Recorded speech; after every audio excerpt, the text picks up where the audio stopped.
So here it is, towards the end of March, right at the spring equinox, and find myself back at Abhayagiri after having been in the UK, England, Chithurst and Amaravati for the past 4 months, almost 5 months.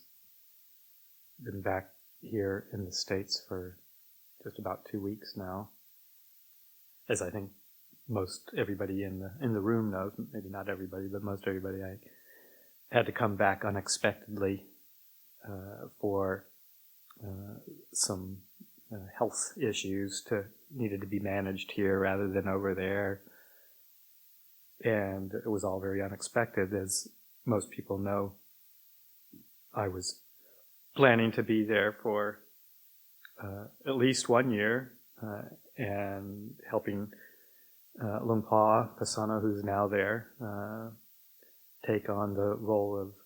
helping him take on the role of senior monk while Ajahn Amaro goes on a sabbatical for a year. And Luang Por committed to be there for at least towards the end of this year.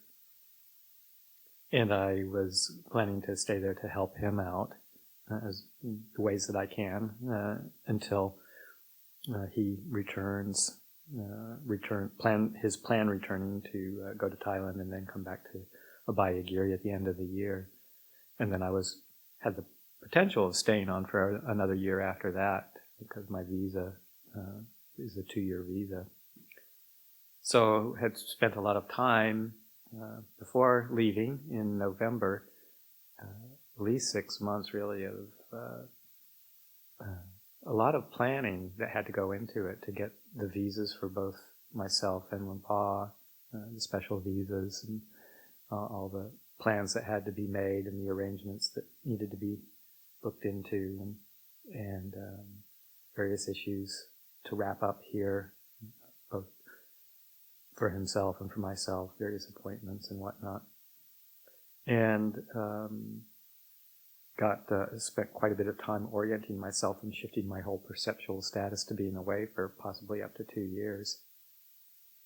And then arriving there in November and getting settled at Chithurst for about 5 weeks or so before heading up to Amaravati in the early part of December to get settled there and get things set up for Luang Por's arrival in late January. Getting all sorts of meeting the people, getting to know the people, getting to know the structures, and Amaravati was in a big transition at that time, opening their new sala and closing off the temporary structures that they had used, so there was a lot of activity going on around that. And setting up all the resources, the healthcare resources for both myself and Luang Por, and not to mention all the practicalities of receiving a very senior monk, paving the way. So lots of time spent on getting to know the systems and the various players, the structures at Amaravati as well as in England. And it's interesting to see just the whole way that the perceptual patterns get programmed with that kind of level of attention to detail and immersion in another culture, another place. And then, as it turns out, I had a vague notion that there was this underlying health condition from just a few days before I left to go to England.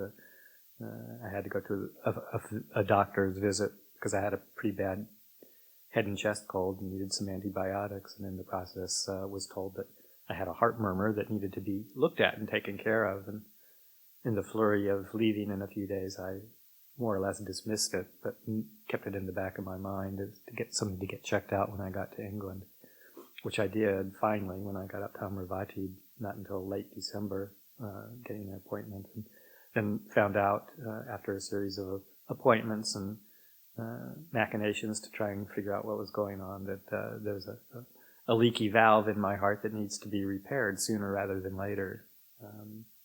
And all the questions and consults and appointments and waiting and research and all of that happening at the same time. I was helping Luang Por get settled and establishing our time there. And so all of that happening, and then realizing over a period of time, maybe it was by mid-February or so, that it was early to mid-February, that it was looking like, I need to come back to Abhayagiri to get this taken care of rather than doing it over in England. And have found myself, now that I'm back here, of course I'm always glad to be here, but struggling with just some perceptual disorientation, because the amount of time spent creating this whole world of plans and expectations and ideas about what's going to be happening for the next year to 2 years, and then engaging in implementing that, making that happen, creating all the environmental conditions to make that possible, create a very strong perceptual image in my mind of where I was, what I was doing, my role, in a sense, defining myself along those lines that had been in planning and implementing for such a long and intense period of time. And all of a sudden finding myself back on a plane, heading towards California again, and landing here and getting reacquainted, resettled, extremely warmly welcomed, and everything's on one level quite familiar, because it's only been 5 months that I've been gone, 4.5, 5 months, and but still with the momentum of the perceptual conditioning of the past year, essentially, playing a very strong role in my world, and it's starting to change a little bit now. But these first couple of weeks, it's been disorienting in some ways. Mixed perceptions of life at Amaravati and all the energy that went in, and juxtaposed with the fact that I'm climbing up and down the Abhayagiri hills once again, and the people are, mostly familiar, but from memory. And where are all the people that I've just been spending the past 5 months with? They're in the memory, very strong memory, but trying to mix the two experiences together is a real perceptual trip, really. So I've been reflecting on that, and reestablishing my ground in the present moment, awareness, realizing, of course, that all these perceptual experiences are just that much. But they're still impactful, even though I don't necessarily need to cling to them as a reality, an ultimate reality, and can step back and see them as they arise and pass away. They have quite a strength to them.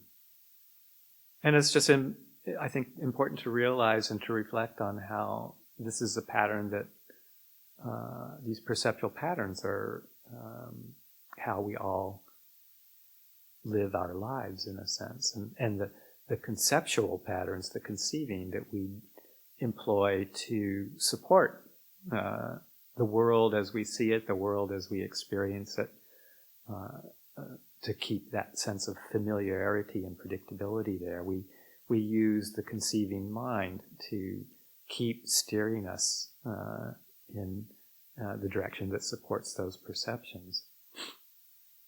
There's the often quoted comment from the Buddha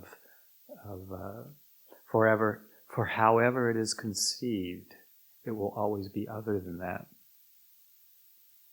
So it's a good time to reflect on that, that no matter how we conceive of something to be, the mental energy that we put into something,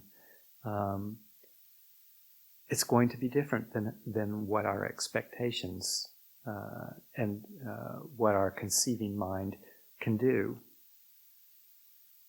And it's a great phrase because it's multi-layered, I think. On the obvious level, I think the more obvious level for however we conceive it, it will always be other than that. Points to no matter what energy and time and abstraction we put into creating thoughts and ideas that support our perceptual realm, the perceptual realm is always changing, and no matter what energy we put in terms of expectations of how something might be or how something will be into creating that, by and large, it's not exactly the way we think it'll turn out.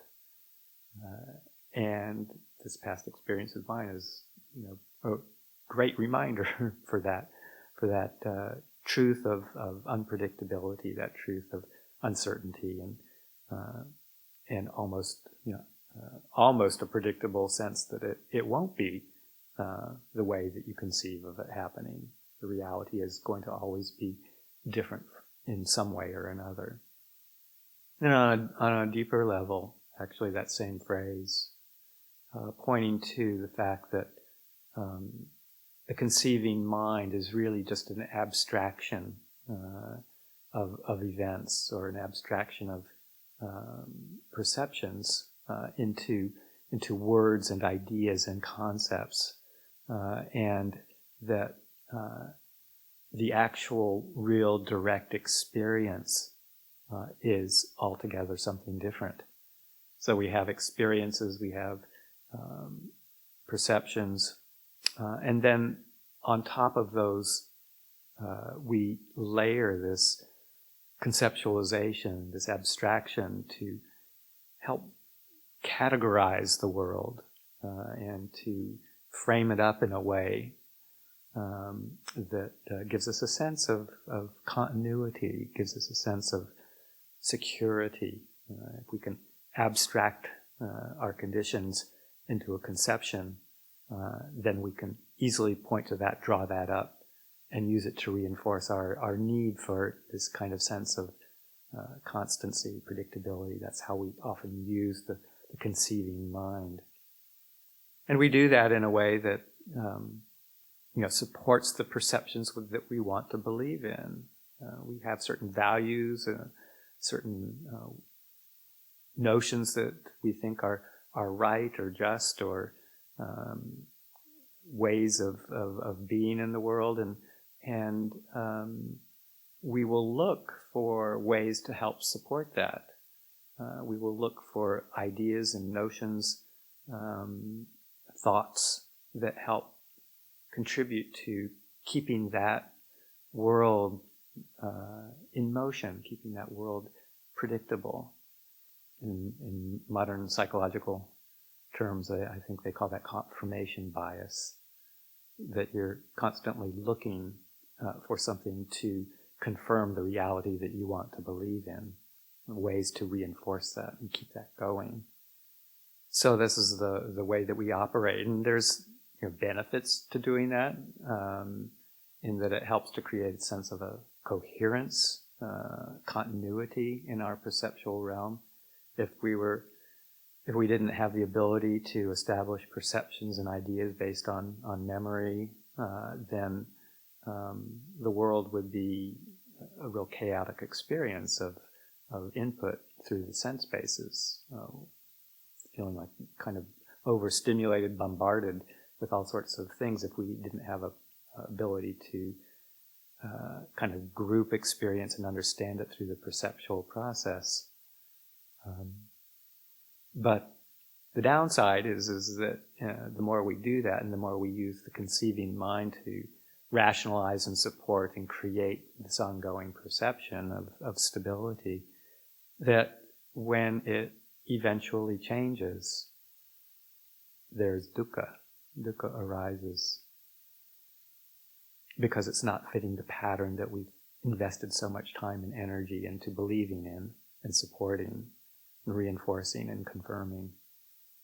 So most of those patterns are based, with the forces of wanting, desire, aversion, confusion, delusion as the drivers, the steering mechanism for how we try to conceive the world and establish these patterns of perception that will give us a sense of security. And what the Buddha says is that, if we want to transcend this, these patterns that just constantly keep on subtly fooling us into believing that it will give us, the ways we act on them and perceive the world will give us a sense of contentment and happiness. If we want to see through that delusion and the constant disappointments when it doesn't actually happen the way we expect it, then we do have this innate ability to restructure our patterns, restructure our conceivings, and to use the conceiving mind, the conceptual mind, to our advantage rather than being a victim of it. I think we all kind of operate as beings. We talk about artificial intelligence, and I think that actually describes the human condition a lot. I think a lot of our conceiving is artificial intelligence. It's to prop up something from a deeper level, but I think that we can use this intelligence, we can use this conceiving mind to our benefit rather than being a victim of it under the control of greed, hatred, and delusion. We have this ability to use the mind to organize and explain and categorize different experience, and we can use words and concepts to store this information and retrieve it when we need to, and that's included in that is this idea of how to restructure our perceptual patterns and our conceivings in a way that's going to support wholesome mind states that lead us on the path rather than reinforce our desires, our aversions, in our general confusion. And that's by establishing and developing all of the factors that the Buddha has taught us that are going to be factors, skillful factors, wholesome factors that support our movement towards clarity and peace. This is right effort. The effort to abandon unwholesome states of mind and unwholesome tendencies, and the effort to establish and maintain wholesome states. And this is all through wise attention. Yoniso manasikara is one of the factors of the mind that we can employ to put our attention on the mind, on our experience, on the world around us, in ways that are skillful, and using our intellect, our intelligence, to draw up these skillful qualities like wisdom and compassion and morality and generosity that produce different perceptual patterns, how we perceive the world, and we'll do so in a way that will bring us a much longer-term sense of contentment and happiness and keep us moving on the path. So employing these mental abilities like wise, appropriate attention, and then practicing in that way, continuing to apply and look and see if what we're doing and how we're doing it is supportive, keeping us on the path of Dhamma, the path that the Buddha has talked about, the Noble Eightfold Path, as a way of leading to complete freedom. This is Dhammanu Dhamma Patipada, practicing Dhamma in accordance with Dhamma. So these two factors yoniso manasikara, dhamma patipada, are the factors that we need to really develop and encourage to help break this habitual conceiving, perceiving paradigm that we mostly live through, that's based on the underlying tendencies of greed, hatred, and delusion. So we can use the same process, but substitute the factors of wisdom, wholesome mind states and wisdom, to redirect that whole process. Kind of thinking a little bit, moving along here into the end of the retreat, end of winter retreat coming up within a week. And even though I've just arrived here, I sort of have a certain same kind of feeling from having been on the winter retreat at Amaravati as well. The momentum moving towards regular schedule coming up. There'll be movement of people, some people leaving, some people returning, coming back here, some visitors coming, the beginning of the engagement part of the year. Some of the retreat crew will be staying on, some will be moving on to whatever is next for them. And to just start to notice that process and maybe spend a bit of time considering what it is that all of us, whether we're monastics or lay people, whether we're staying here or whether we're moving out to other places, other venues, to consider what will it take to keep the momentum going? What will it take to keep my focus, keep the focus on the long term, and to sustain a practice beyond the conditions of winter retreat? Very supportive conditions, less interaction, less activity, less stimulation from the outside, daily contemplations to help keep us focused, some periods of practice, some periods of group practice, some periods of solitude, a very special time of year. And we need to have strategies for developing that kind of inspiration and commitment to keep it going, not to flag in our efforts. So to bring this up for consideration, what does it take to make this the long-term practice that it needs to be to realize the truth?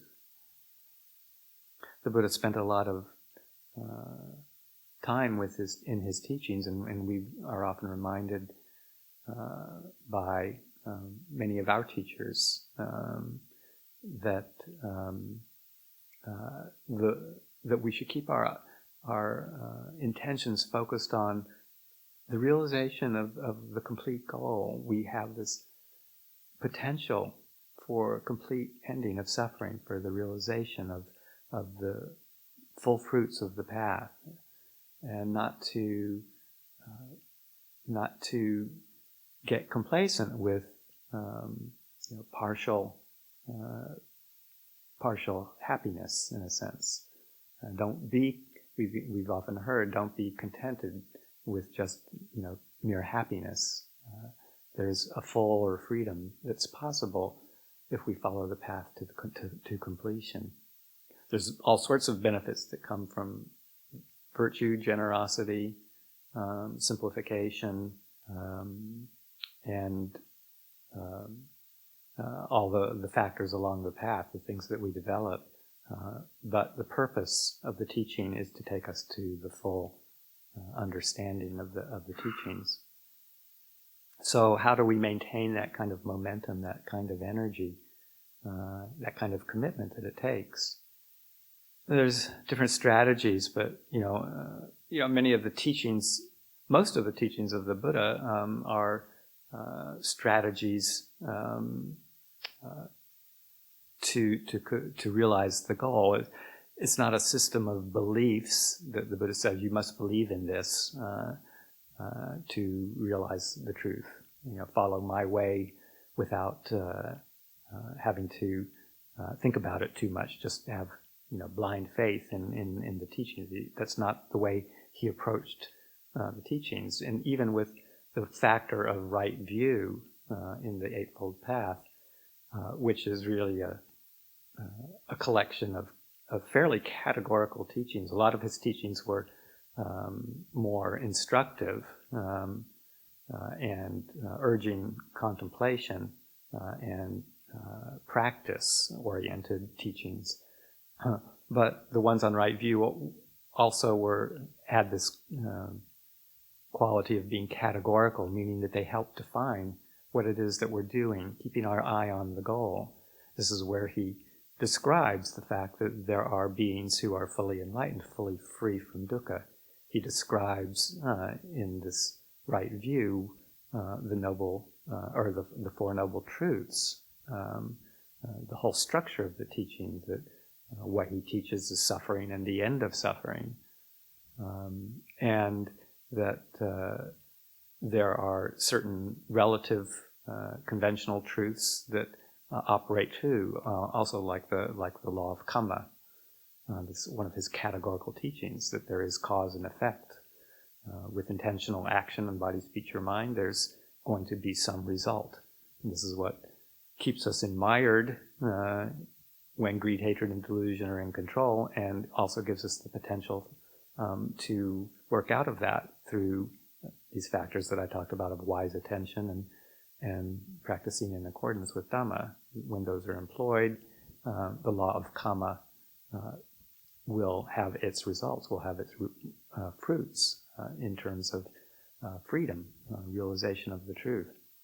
So this is one of the categorical truths of right view. So bringing these up for reflection over and over again helps keep us on the path that we do have this possibility of transcendence. Sometimes that's a teaching that's left out of modern day meditation centers, this teaching of transcendence. A lot of the teachings have come to the West with this notion of psychological well-being, stress reduction,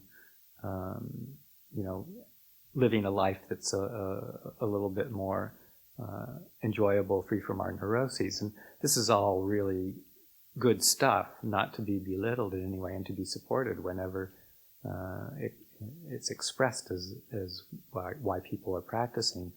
But for those who are ready, willing, and able to take it beyond that realm of conditions and point towards the unconditioned, this is the possibility. And this is what right view and reflection on right view, establishing ourselves in right view, that there is an ultimate goal that can be realized. And the consequences of not doing that is part of that right view too. This is where sometimes in the West anyway, the quote-unquote controversial teachings on rebirth can be very useful. The Buddha talks a huge amount in the suttas really about the endlessness, the vastness of samsara. And I think he brings this up as a major motivating force to keep us focused on the long term. Exemplified in the account of his enlightenment, the night of his enlightenment, where he spends the first watch of the night reviewing his personal narrative, the countless, indescribably infinite number of past lives that he has lived, going back eons and eons and eons. Even the Buddha was not able to discern a beginning point of that. It's so vast. And then also the second watch of the night, where he was able to view this process happening to uncountable in an infinitude of other beings being reborn from one life to another based on their karma. So it was these reflections in the first 2 watches of his night, I think, that gave him this motivation to make the breakthrough in the 3rd watch of the night, where he saw the ending of the asavas, the ending of the outflows of the mind that produce rebirth in the endless realm of samsara, and his liberation from that. So liberation, freedom, nibbana, is pointing towards that ending of samsaric existence. And that is an incredibly powerful motivation. I once asked a very senior teacher who I admire quite a bit and follow the teachings of quite a bit. I asked him once, do you think that people can enter the stream of Dhamma without having at least a reflective belief or a reflective interest in the notion of rebirth? And he was very thoughtful, and he said, he says, all the people that I know that have realized the noble attainments, and I can't think of anyone that doesn't hold the notion of rebirth as a truth, even if they haven't experienced it or know it of themselves. That's something that has been a reflective acceptance. And then he also mentioned that he couldn't think of anybody who he knows that doesn't hold that, doesn't believe in doesn't believe in the teachings of rebirth, or feels at least that they can't accept it because they haven't personally experienced it. He doesn't know that anybody that holds that particular standpoint who he feels has attained any of the noble attainments. Well, I thought that was a very powerful statement. And just to emphasize, too, that those teachings, all of the teachings, particularly on karma, rebirth, those things that sometimes Westerners have a bit of difficulty getting their minds around, and even monastics. There's some monastics who don't put a lot of faith in that. But that the Buddha's not asking or not suggesting in any way that it be accepted as a blind faith or a philosophical standpoint, that it must always be used properly as a contemplative strategy, as something to take as a working hypothesis if we don't know the truth of it for ourselves directly. And all of the teachings are this, in a sense, that it's a noble strategy to see what the effects are if we take this on as a possibility. What are the effects in the mind? And for myself, the notion of rebirth, as the Buddha talked about it in the first 2 watches of the night, I find that incredibly motivating to keep going for the long term, because there's so many ups and downs in the practice, and so many ways to get discouraged. And if we don't have a notion that there's something that we can do to rectify that, if we can stick with it long enough, if we don't have this kind of, if we think that it's all over just at the end of this life, or think that that's a possibility, then I can't see that there, and this other senior teacher couldn't see that there's the possibility of having the necessary motivation to get through the difficult times, to keep the focus, to keep the plot going, moving in the direction. The path is just, we're just so usually full of our own obstructions and difficulties that keep us from having the energy and the motivation if we didn't have this notion of the long term. So the short-term benefits are there of the practice, luckily. There's always the feedback that we get from all the benefits along the way, the insights, the successes, the short periods of peace of mind sometimes, and longer for others. There's all these short-term benefits along the way, but the long-term goal of complete freedom is something that we always have to keep fresh so that we don't get discouraged in the down times.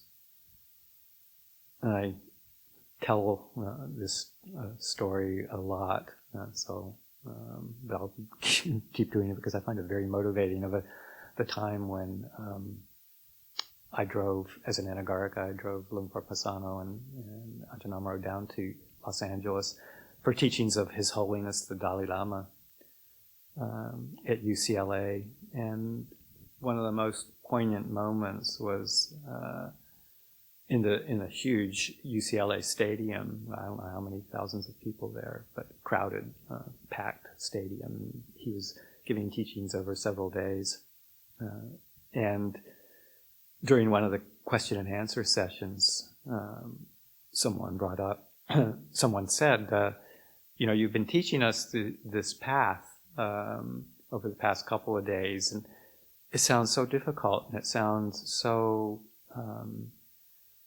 like it takes so long to realize the benefits of it. It sounds, it can be a bit discouraging that it's so long and difficult as it sounds.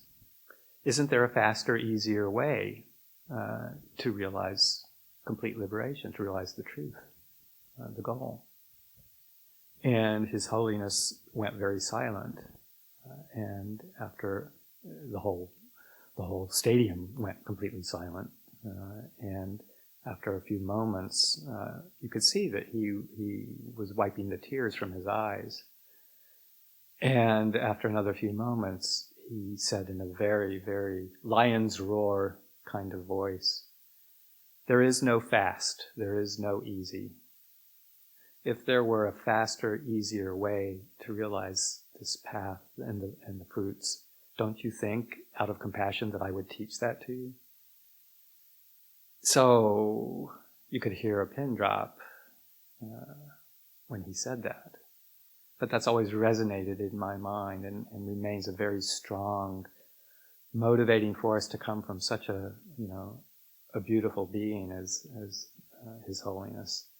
There is no fast, there is no easy.